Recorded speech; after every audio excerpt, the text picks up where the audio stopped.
Unitume Bwana nikahubiri neno lako.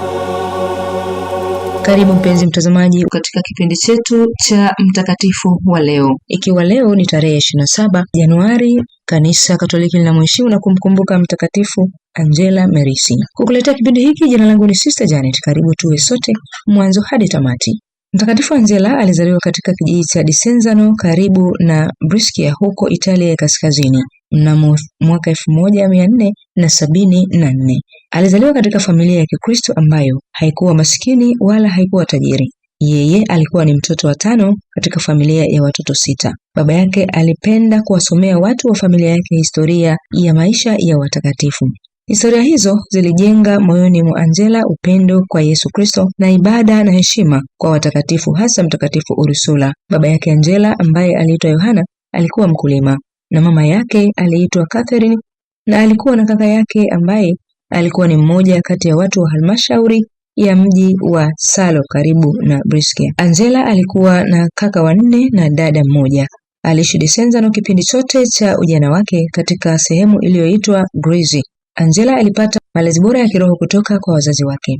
Alipokuwa na umri wa miaka 15, Angela alifiwa na wazazi wake wote na alilazimishwa kwenda kuishi huko Salo kwa mjomba wake pamoja na dada yake. Nyumba ya mjomba wake ilikuwa ni mahali ambapo Angela aliweza kuwasiliana na watu mbalimbali wenye elimu, na kwa hiyo Angela alijifunza kusoma lakini hakujifunza kuandika. Ni kwa sababu hiyo katika maisha yake yote hakuwahi kuandika. Hivyo daima alimtumia karani wake kufanya kazi za kuandika. Huko Salo alianza kuishi maisha ya toba, akipingana na maadili mabaya ya watu walioishi katika mazingira yale.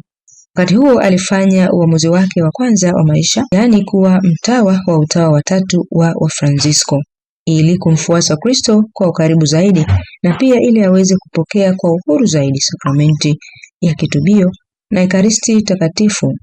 Kuanzia wakati ule watu wote walianza kumuita Sister Angela. Alipofikia umri wa miaka 20, mjomba wake naye alifariki. Angela alirudi tena kijijini kwao Desenzano kwa lengo la kuamua sasa kwa uhuru zaidi kuhusu maisha yake. Huko Desenzano yeye alikuwa na shamba ambalo alilipata urithi kutoka kwa wazazi wake. Alianza kulima shamba, kuishi maisha ya kazi, sala, matendo ya huruma. Wakati ule wito wake ulikomaa sana ndani yake. Mwaka 1506 alikuwa na miaka 32, akaona maono. Alipokuwa shambani alizama katika sala, na huko aliona mbingu zinafunguka na malaika walishuka kutoka mbinguni wakiwa pamoja na mabikira wengi. Mwaka 1516 alipokuwa na umri wa miaka 40 alihamia mjini Brescia. Huko alikuwa akiishi maisha ya ufukara na sala. Watu wengi hata maskofu na makardinali walikuwa wakienda kwake ili kuomba ushauri wa kiroho. Wakati huo alianza utume wake wa kuwafariji, kuwashauri, kuwapatanisha watu na kusali kwa ajili ya hao wote walikuwa wamemuomba msaada wa sala. Mara kwa mara alifikiri ni kwa namna gani angeweza kutumia maisha yake. Kwa njia ya sala, tafakari na matendo mema alielewa kwamba konventi sio mahali pake. Basi ili kupata msaada wa kutambua wito wa maisha yake, alianza kufanya hija mbalimbali. Tangu zamani hija husaidia kupata uongovu wa ndani, na maana yake hasa ni watu ambao hutembea ili kumfuata Kristo. Alikuwa akifanya hija mbalimbali, lakini hija ya muhimu sana katika maisha yake ya kiroho ni ile hija aliyohiji katika nchi ya Yesu mnamo mwaka 1524. Kabla ya kufika nchi ya Yesu kulitokea aina fulani ya miujiza. Muujiza huu ni kwamba Angela alipoteza uwezo wake wa kuona, kwa hiyo alifika nchi ya Yesu lakini hakuiona. Angela mwenyewe alisema, Mungu alinifanya niwe kipofu ili niweze kuona sehemu mbalimbali alizoishi Yesu kwa macho ya rohoni. Aliporudi Italia alianza kuona tena. Safari yake katika mji wa Yesu ilimbadilisha kabisa, na mabadiliko hayo yalikuwa yakionekana katika moyo wake Angela. Kwa hiyo wote walitambua ya kuwa Angela alikuwa mtakatifu na wengi walimwendea ili kupata msaada. Na mwaka 1525 alienda hija Roma ili kufanya jubilei. Alipata ruhusa ya kukutana na Baba Mtakatifu Clement wa 7 ambaye alivutiwa sana na karama yake na alimwomba abaki huko Roma ili afanye kazi huko, lakini Angela alikataa kwa sababu alimsikia Roho Mtakatifu akimuita kufanya kazi maeneo mengine. Baba Mtakatifu alimuelewa na yeye alirudi zake Brescia. Aliporudi mjini Brescia akiwa na miaka 50 sasa, hakuwa tena mama yule aliyeanza kufanya hija miaka 10 iliyopita.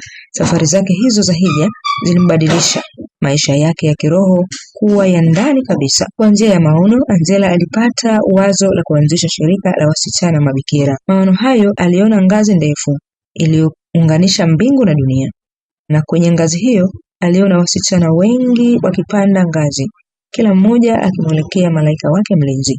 Katika wasichana hao alimfahamu msichana mmoja ambaye alikuwa ni rafiki yake aliyekuwa amefariki. Huyo rafiki yake alimwambia aanzishe shirika kwa lengo la kuwalea wasichana. Kwa njia ya maono hayo, Angela alielewa jambo ambalo Mungu alitaka kwake. Jambo hilo lilikuwa ni kuanzisha shirika ili awasaidie wasichana, na alifanya hivyo. Angela alipofikisha umri wa miaka 60, alikuwa tajiri wa fadhila, ujuzi na mambo ya kiroho.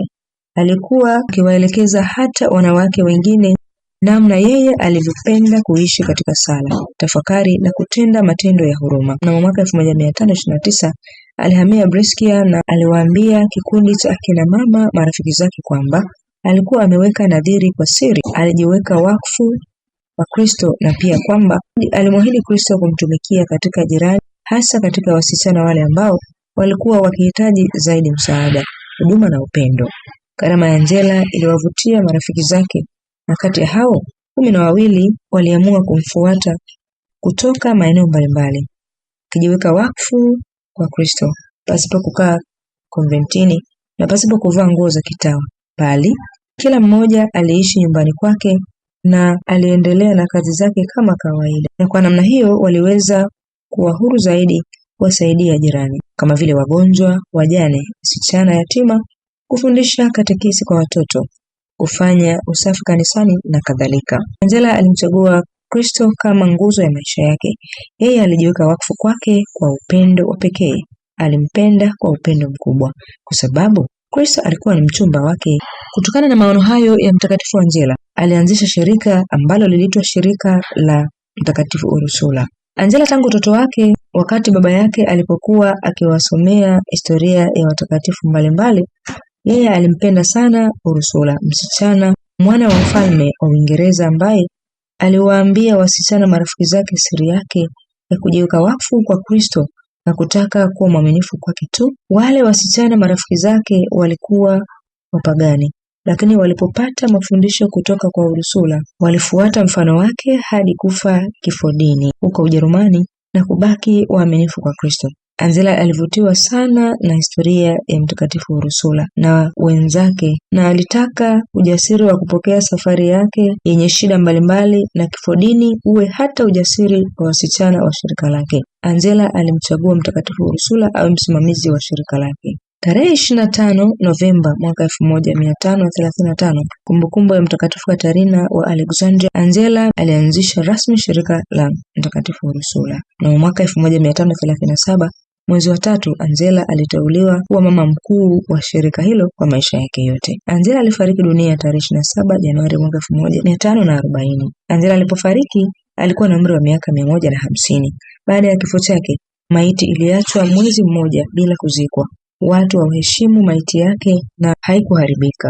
Alitangazwa mwenye heri tarehe 30 Aprili na mwaka 1768 na alitangazwa mtakatifu tarehe 24 Mei mwaka 1807. Hadi kufikia hapo sina la ziada, mpenzi mtazamaji. Ulikuwa nami mtayarishaji na mtangazaji wako Sister Janet Kavishi. Asante na tumsifu Yesu Kristo. Nitume mimi sasa kuhubiri neno lako na wote wakujue.